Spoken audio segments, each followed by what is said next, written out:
It's April 26, 2021. Coming to you live from the economic capital of Nigeria, Lagos. This is Breakfast Central.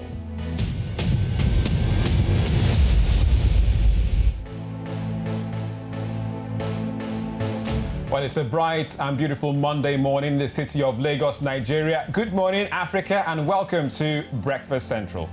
All right, officially permit me to say this is the last Monday in the month of April 2021. Here is another opportunity to stay updated with what's happening on the African continent. I am Luchie Enobong. Well, a lot's happened over the weekend, and here are some of our headlines on the program today. Insecurity crisis mounts in Nigeria. I will also take you to Chad, where rebels have called for a ceasefire in the country. Talking about malaria, we go to Zimbabwe, where we have records that says 79% reduction rate of malaria cases. In the world of entertainment, rapper from South Africa, aka breaks his silence on his fiancée's death. We'll have more on that on the program.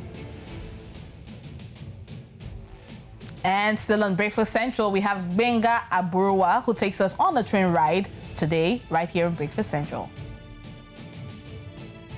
We'll also hear from our correspondents from different parts of Africa with the latest.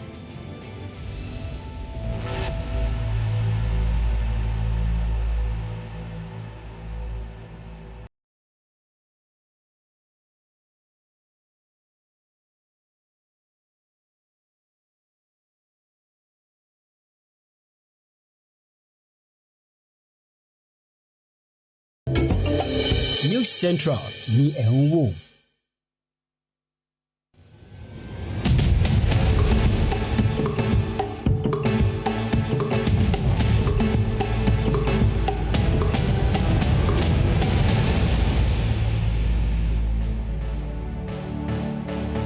Welcome back to Breakfast Central. Now, starting with the giant of Africa, Nobel laureate Wole Soyinka has described the state of insecurity in Nigeria, saying the nation is at war with but her leaders, I beg your pardon, are pretending. To some people, this seems to be the perfect description of the current situation of Africa's most populous nation, where kidnappings and killings have become the order of the day. Now, in the past week, at least 239 people were killed and 44 others kidnapped in separate violent incidents across the country, now mostly by armed non-state actors. The violence is not limited to any state, ethnic group or religion. It is a general problem that the administration of President Muhammadu Buhari is finding difficulty in curbing. All right, while we're waiting for our correspondent this morning, we know that the situation that is happening in Nigeria is something of concern. I mean, because this has been lingering for quite a while now, and this makes people wonder what exactly the leaders are doing in Nigeria. All right, we'll have to talk about that later on the program right here on Breakfast Central. As we move on, still right on topic about African debates here. We're moving straight to Chad, Oluchi. All right, now in Chad, this is where we're going to, where the rebel group Front for Change and Concord has said it is willing to discuss a ceasefire days after the death of Chadan President Idris Deby, who was killed in a fight between government forces and rebels in the restive north of the country. The rebel spokesman Kingabe Ogunzeimi Detapol said that they are ready for a ceasefire for a political settlement that respects the independence and sovereignty of Chad. Meanwhile, the civil society groups in the country have called for a public demonstration now demanding the dissolution of the Transitional Military Council, which headed by the leader, which is General Muhammad Idris Deby, who was appointed after the death of his father a couple of days ago. Well, joining us right now on Breakfast Central is our Abuja correspondent, Amadine Uyi. Amadine, welcome back. Good morning, Breakfast Central. Good morning, Olisa. Good morning, Amadine. All right, Amadine. So now, concerning what's been happening in the country, Nigeria, we have seen killings, kidnappings, and destructions of property in the past few days across the country. What is the presidency doing to put an end to these incidents?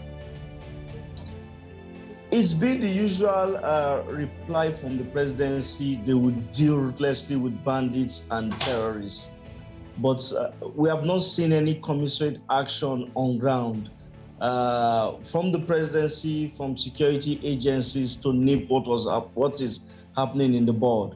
Remember when Idris Deby of Chad died, we had raised an alarm saying there is a need to shore up the borders, because you will see the insurgents from the fringes of the Lake Chad try to take advantage of the situation. Because right now, Chad will not be focused on tackling insecurity. Over the weekend, sometime on Friday, you heard of the attack on Gaydam, a border town in Yobe State, and they came from the Chadian angle. So it's very clear that with the events in Chad, it's going to affect Nigeria, except we map out a new strategy to be able to contain whatever is going to happen. And just like you said, if we go to the southeast, we heard of the attacks in the southeast, the killing of members of the ESN, and also in some places in Kaduna and Niger State, there were attacks by bandits attacking local communities. We are hoping that the Nigerian government will sit down, bring out a new strategy. Because remember last month when Idris Deby, the late Idris Deby came to Nigeria, one of the things he emphasized after his meeting with President Muhammadu Buhari was the plan for new strategy, which he had assured that once a new strategy was put in place, Nigeria security forces around the Lake Chad fringes, the multinational joint task force will be able to get an upper hand against terrorists and criminal elements in that area. Ahmadine, you're in the capital of Nigeria, Abuja, with the insecurity problems we had last week, especially that in Kaduna. What is the mood now? What are people talking about? What is the sense of essence, if you may, in Kaduna, especially at the weekend and going into this morning? In fact, sometime late last weekend, authorities of Greenfield University had lamented that the kidnappers, the bandits that attacked their institution, are demanding for about 800 million naira for the remaining students in their custody, that they are threatened that they will begin killing them if the Kaduna State government does not do something, or government. But we know the stance of the Kaduna State government that it does not negotiate with bandits. And let us remember the other school where several students were kidnapped. From our own information, we hear that parents are now negotiating with the bandits within their own capacity. We even hear, though it's been unconfirmed, that some students whose parents have been able to raise the monies demanded by these kidnappers have been able to secure their children and wards.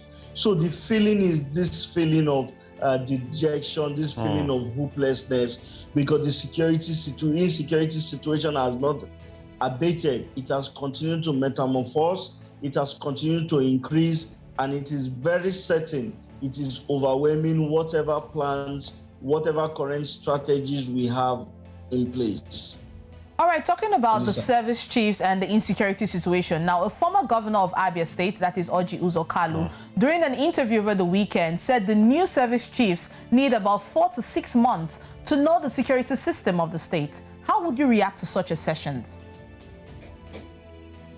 From my own point of view, if you look at exactly what has happened in the past, I don't think there's much the service chiefs can do.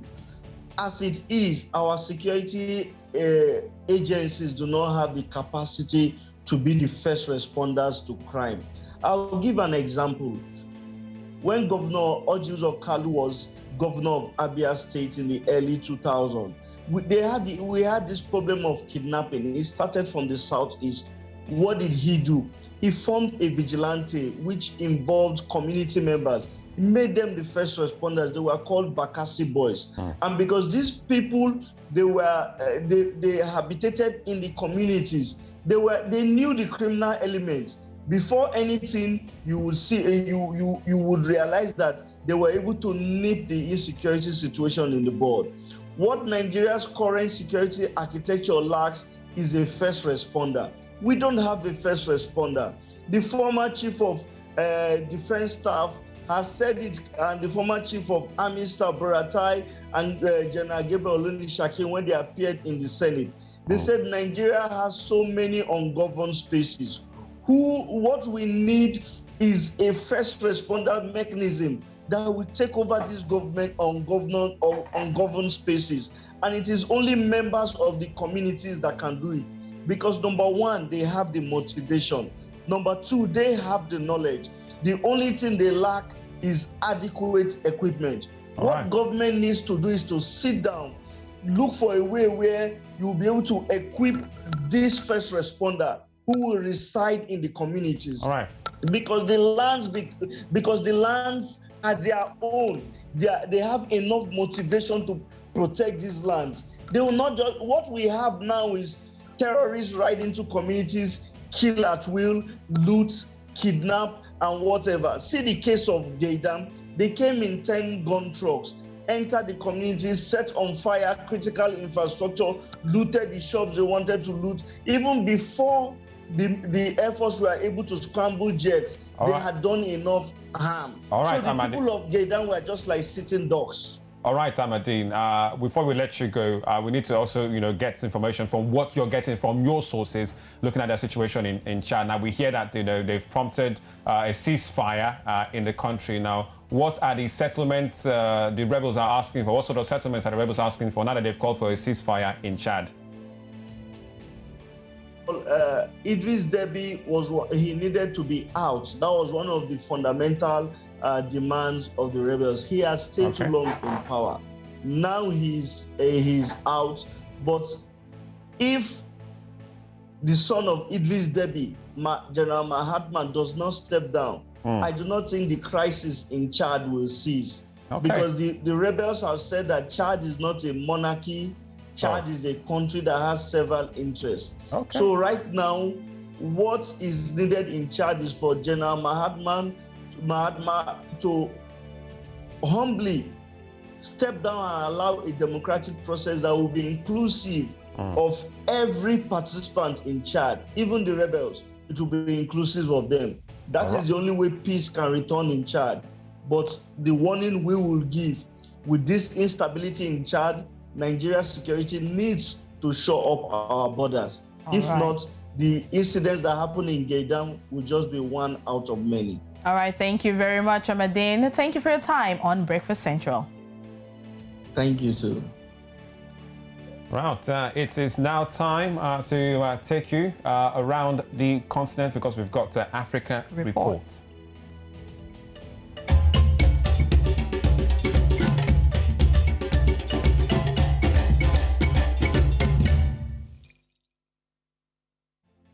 All right, yes, you're welcome back to Breakfast Central. First off, we'll take you to Zimbabwe, where we have our correspondent Lala, who is there to tell us more on what's happening. Hello, Lala. Very good morning to you too, and I sure hope you had a lovely and exciting weekend.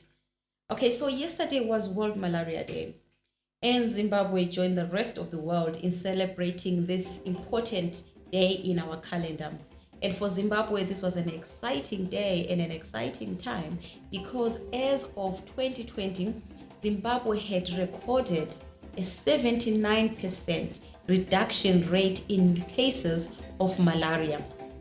This, of course, has been attributed to the continued work of civil society, the continued work of health groups, the continued work of community organizations, the continued work of the government and the Ministry of Health, and of course, not forgetting the international community such as UNICEF and the WHO, World Health Organizations, that have always made sure that they help the country and communities affected by malaria.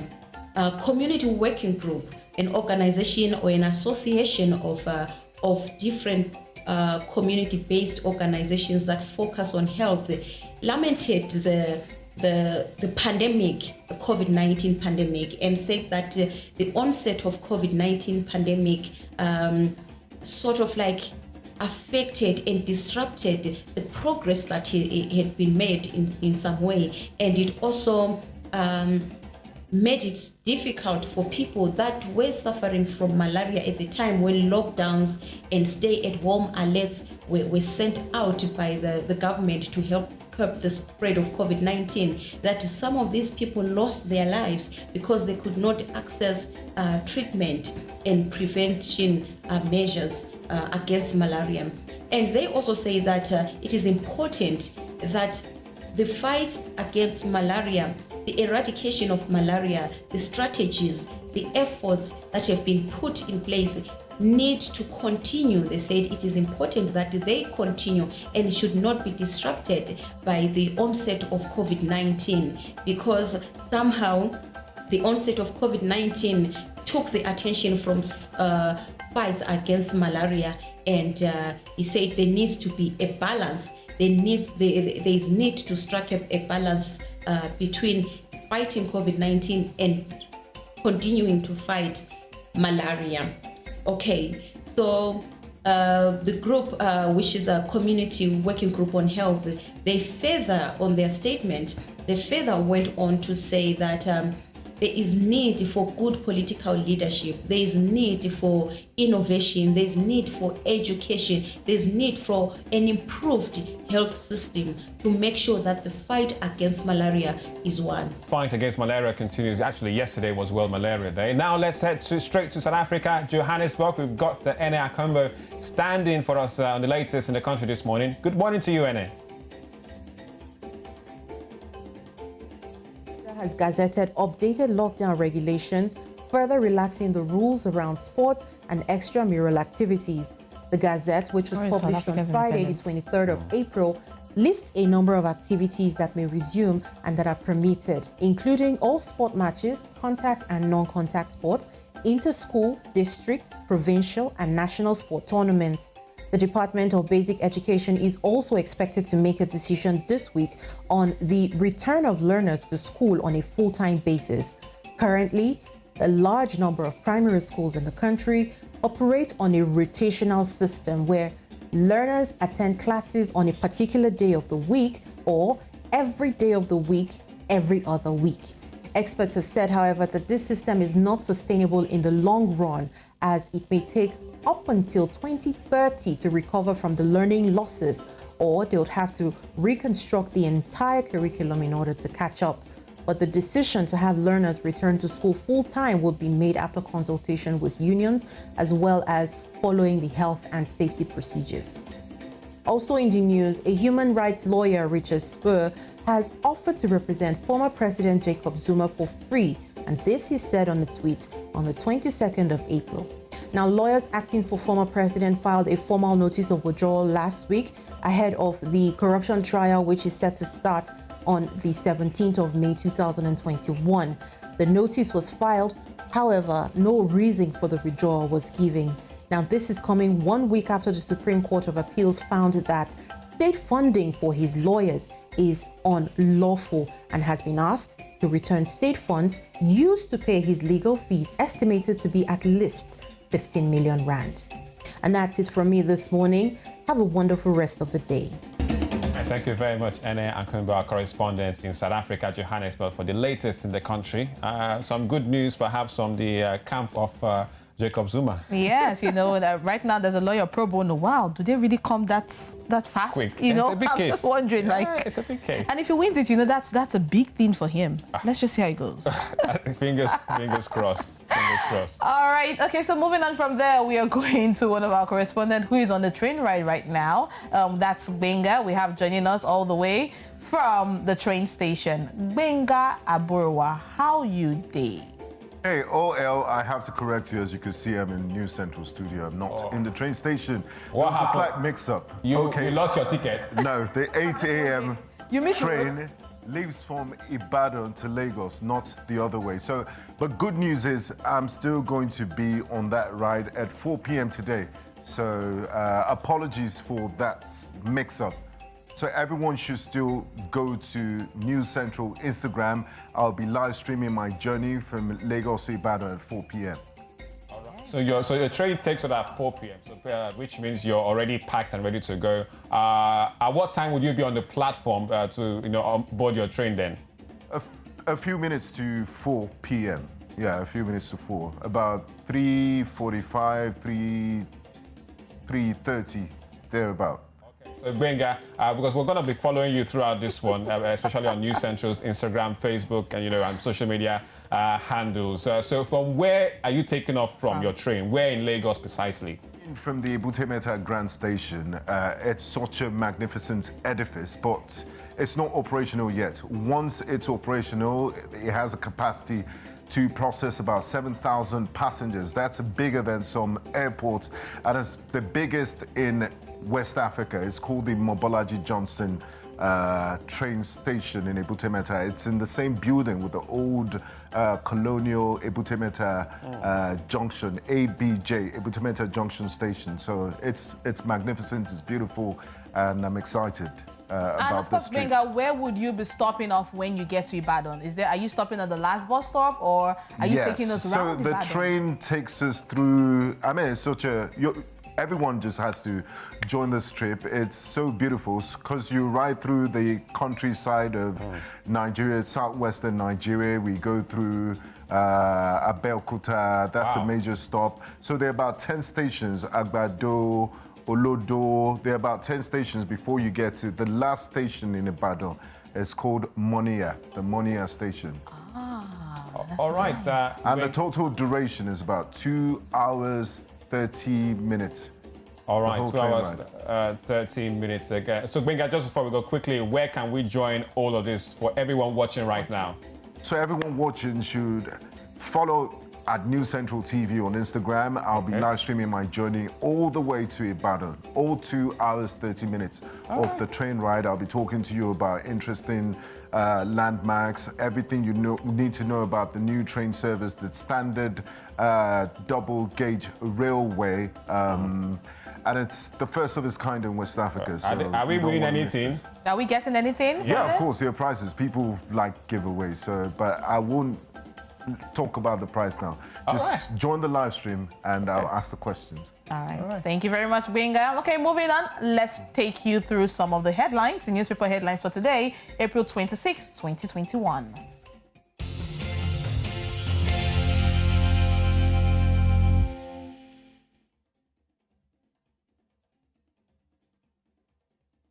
Right then, let's go straight to the morning paper review right here on Breakfast Central. It's a Monday morning. We're starting in West Africa, Nigeria, with the Punch. So they always give us a punch, don't they? All right, so that's the first paper I'll take in this morning and see what they have. So it talks about the, first of all, there's a big one which on the global scene, India's deadly COVID-19 variant with features, but it talks about federal government's expert panel meets today, plans additional measures. It's talking about scrutinized airlines conveying passengers from India, the likes of Tomori also speaking there. So there you have it in terms of the front page this morning, but also a bit of gridlock for you on the Punch. This was from yesterday's traffic issues in the country, particularly the city of Lagos. Always, hustle and bustle, packed even on the Sunday. You can see that there. So there you have it on the front page of the Punch. All right, moving on to Uganda, we have the Daily Monitor. All right, on the Daily Monitor, you have the budget. It says government revises budget upwards to 44.7 trillion shillings. You can see that there in page 5 of the Daily Monitor. Of course, the very big headline there is debt. Each Ugandan now owes 1.5 million shillings. Wow. How did they manage that? Man, this is we need to go to the Daily Monitor for more updates on this. And in honor, you have Pope Francis ordains 9 deacons at the Vatican. More details on the Daily Monitor from Uganda. All right, quickly we go to the Guardian Post in Cameroon, Central Africa, to see what they have for us this morning. It talks about kidnap former MP at wife's funeral and says seize traditional rulers' corpse. There's also one that talks about the Association of Certified Chartered Accountants drill students on professionalism, and quickly malaria kills over 4,000 Cameroonians in 2020. That's a report there. All right, and moving on to the Daily Independent in Nigeria, you have Nigeria loses 23.5 billion naira yearly to offshore aircraft maintenance. Federal government facility yet to take off 6 years after promise. More details in the Daily Independent. On the upper part of the Daily Independent, you have attack on Uzodimma's home, threat to Nigeria's existence. Governors are saying this. More details on the Daily Independent, Nigeria. All right, coming up next on Breakfast Central.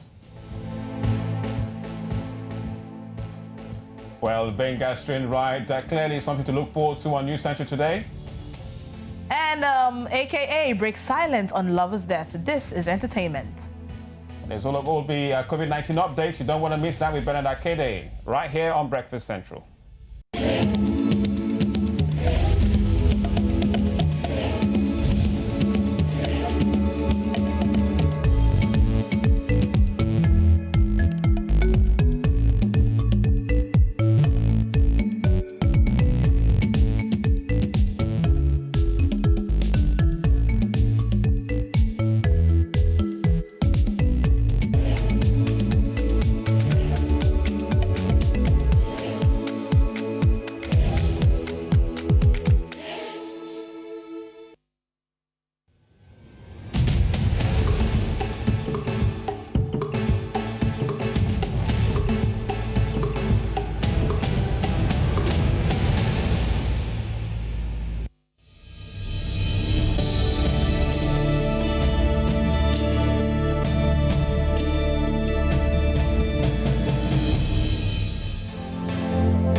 You are still watching Breakfast Central on News Central on a Monday. Thank you very much for sticking with us. And you can also follow us on social media, our platforms. We are at News Central TV on Instagram, Facebook, Twitter, and YouTube.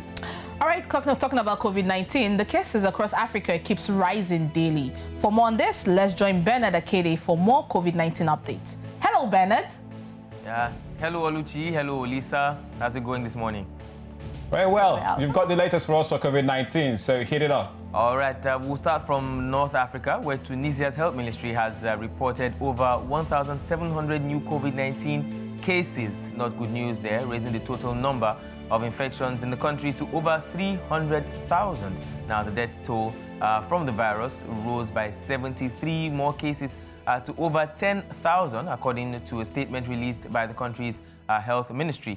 The number of hospitalized COVID-19 patients in that North African country sadly has reached a total of about 2,000, including 515 in intensive care units, while the total number of recoveries has reached over 249,000. That's in Tunisia. Now, from north to east, we move to Ethiopia. Ethiopia has registered 1,324 new COVID-19 cases in the past 24 hours, taking the nation's COVID-19 total to just about 252,279. And as of last night, that's the number that we got. Now, according to the country's health ministry, 20 new COVID-19 cases, or should I say 20 new COVID-19 related deaths, I beg your pardon, were reported across the East African country, bringing the nation's national total to about 3,551. Now, still in the East African country, we hear that the country has reported 2,734 more recoveries, and that's according to the nation's health ministry, and the total count now to 192,747. And finally, before we go, I'll give you the sum total on the continent. And now we hear from the Africa CDC that Africa has reported a total of about 4 million cases of the COVID-19 virus, I beg your pardon, and over 120,000 deaths so far, and then about 4 million recoveries as well. Now, so far, the continent has carried out over 43 million tests, and this is according to the Africa Center for Disease Control, the Africa CDC. Let's still remember to stay healthy, stay safe, and please still wear a mask. The virus is still out there. We know that it's still out there. We can't let you go without talking about one of the big ones in the news now. India seems to be like the #1 country when it comes to COVID-19 infections. And we thought that they were the main suppliers of and manufacturers of vaccines. So what's going on? Well, sadly, we do know that, I wouldn't want to say a problem, but yeah, India's population has been a challenge. I think I'll use that word. And we remember that, they had issues initially in India where it's a country where you have a lot of people moving out of the rural areas, rural urban migration, basically, in search of jobs. And where that happens, it's difficult to have a lot of control. And that, I think, is what has caused the rise in the pandemic in India. Though they are producers of the vaccine, it will still spread. And I think I'll quickly use 1 minute to explain this. Now, that people have taken the vaccine doesn't mean that they will not get infected. It just means that with the vaccine, the rate of hospitalization and death would reduce. So if you don't take care of yourself, whether or not you've taken the vaccine, you still could catch the disease and fall sick. All right, Bernard, just before we let you go here, looking at some of the measures that the government is putting in place in terms of not allowing certain people who are trying to fly in from India come into African countries, Nigeria inclusive. Do you think that is one of the best measures or one of the good measures put in place by the government at this point in time? Well, I think it's a step in the right direction. There's not so much the government can do right now besides put some kind of restriction and ban from people who are coming in from India because we don't want to put people, at risk, basically. So it's quite challenging. I would have said it's a good thing where clearly India is not one of Nigeria's land borders. So of course, whoever is coming in from India would have to fly in. So first of all, the government of India has to play their own part, basically, by making sure that people are properly screened before leaving the country to any country in the world at all. And then coming home here to Nigeria, our own government and immigration service and the health officers also have to make sure that whoever is coming in from India, apart from being screened on that end, also needs to go through proper screening on this end as well. They have to go through quarantine if necessary, and if found that that they actually are ill, then necessary measures should be taken. All right, thank you very much, Bernard Akede, always bringing us with the latest up-to-date when it comes to the COVID-19 pandemic in Africa and indeed the world. Thank you very much, Bernard. Oluchi, yes. Interesting, an important question, because these restrictions we're hearing, we know that the UK have announced, closures with India. Are we going to see African countries follow suit because of the case rise in cases, the load rise, about 300,000 in a day. In a day, in 24 hours. The deaths, the medical facilities are overwhelmed. Don't forget, India, is one of the places we call medical tourism, where Nigerians, Africans go. And if that place is overwhelmed for COVID-19, wahala.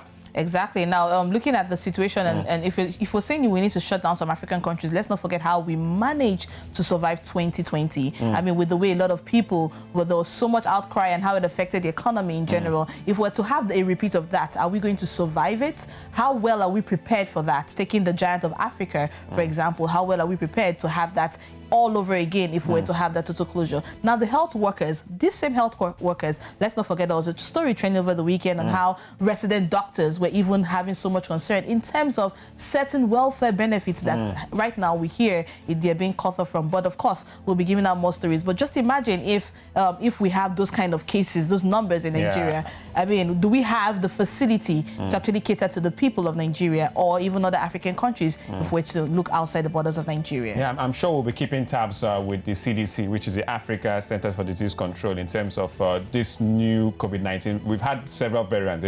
Several variants. They've said the UK variant. There's been the South Africa variant. Yes. And now they're talking about an Indian variant as well. Variant. And does it mean that, more border closures will happen, international, closures for travel between countries will happen? When will it happen? How will it happen? The African countries now, start locking shop again to stop flight. Because can we handle it?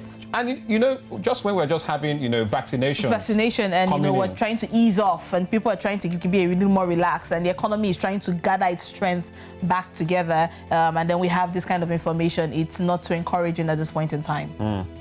Yes, we'll continue to follow all that right here on Breakfast Central with Olisa and Oluchi. It's a Monday, a quick breather we do, and yes, we're going straight for entertainment. We've got Sam Dandy, Samuel Ojo, who will give us the latest on what happened everywhere, including, yes, I heard the red carpet for the Oscars.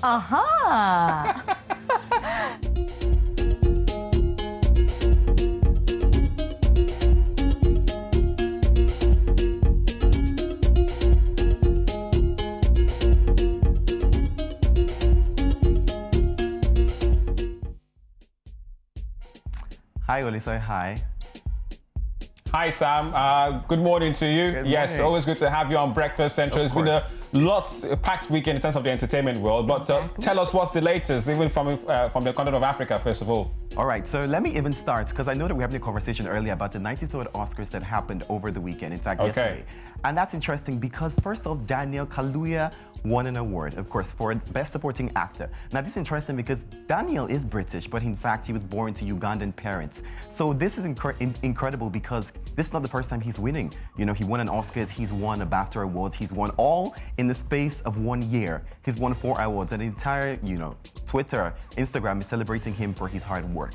Now, in fact, it's also very, very critical for the Oscars because this happens to be a time where a couple of people have won firsts. Now, in fact, I'm going to tell you that the first Korean actor to win a Best Supporting Actress happened this year, which is interesting, which is incredible for the entire world. And also, the first Best Makeup and Hairstyling category was also happened this year. If you've seen Viola David's Ma, that of course won. And see Daniel there. Daniel just, in fact, his 30-second speech was so funny. His mom and sister were there all the way from, you know, they came all the way from Uganda. And it was beautiful to see and watch how they just loved. And of course, Badlands, No Man's Land, I beg your pardon, was also a big winner. He won like 3 different awards at the Oscars. And I'm just excited to see that, you know. Oh, and finally, South Africa was also there. South Africa won for Best Documentary.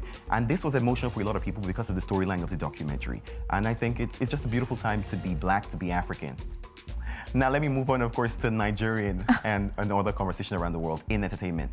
So now the IKORODU boys are being celebrated by Netflix. Now, this is interesting because this is not the first time we've seen them being acknowledged. In fact, while the boys reached over 1 million followers on Instagram, well, Muiz, Malik, and Babatunde Sani and their cousin Fawaz, who were just 15, 10, and 13, have, you know, gained attention from all across the world. In fact, Hollywood directors like to actors like Will Smith, to musicians. And now what happens is we've seen a bit of a documentary. It seems like a documentary focused on the boys by Netflix, but we're not sure yet. They haven't given a lot of information except a 30 seconds video that I'm about to play right now. IKORODU boys coming through. Ever since I was a kid, I started to develop love for movies. My siblings, we come together and we reenact movie trailers. Who was that guy? That brother was the best damn soldier that ever lived. We are a big fan of movies. We watch too many movies together. Action, adventure. This is what we love. All right, now I think we love them, we appreciate them. In fact, they were nominated for the last Nickelodeon Awards. Even though Emanuela won that award, it's just good to see that young people can do so much with social media, and it's completely inspiring. Now let's move to South Africa, where AKA has finally broken silence on the death of his fiancée after 15 days. Now, of course, you know, first information we got out was from the female's family, from her family, Annalie. And her family came out to say, you know what, that they want time to grieve in the time. And she was a 22-year-old, and she, you know, jumped from the 10th floor of Pepper Club Hotel in Cape Town. And while it was sad, the entire social media was, you know, sad about it and expressing their love.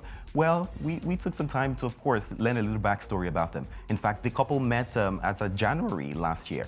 And maybe they didn't meet that time, but that's when it became public knowledge because paparazzis caught them, you know, being intimate at a restaurant. But, you know, her dad did come out to say that even though people had said she was suicidal, that, you know, it was as a result of alcohol abuse and drug abuse as well. So AKA finally came out and he said that, you know, he's sad. He brought out a statement and said, "I have lost the love of my life, and every day feels like a mountain to climb. And to be honest, I can't imagine what he's going through, you know, as the love of his life. But, you know, our love and heart go out to the family."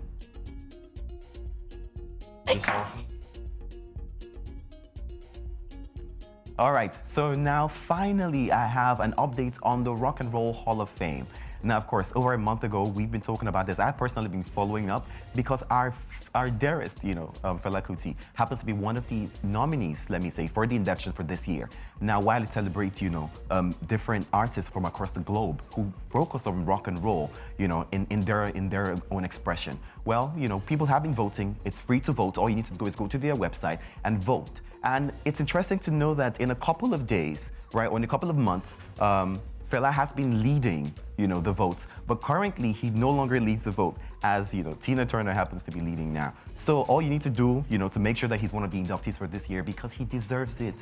He's still accredited for the Afrobeat sound that is celebrated all across the continent, all across the globe at this point in time. So if you're a Fela fan out there and you love Afrobeats, okay, you should go to their website. All you need to do is type, Rock and Roll Hall of Fame and vote for him.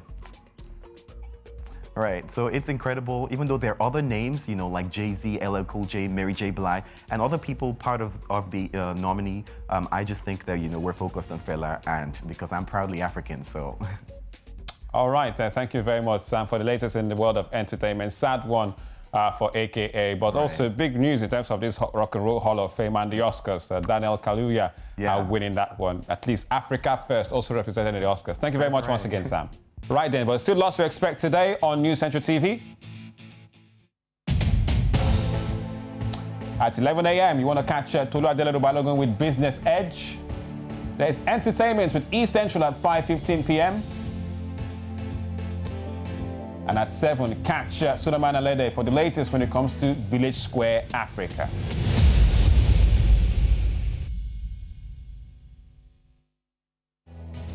Right then, it's been quite a Monday morning package for you in terms of news, entertainment, sports, interviews, and lots more right here on the program. Thank you very much for sticking with us. On behalf of the crew, we'll see you again tomorrow for Tuesday's edition of Breakfast Central. Until then, have yourself a start of a great week.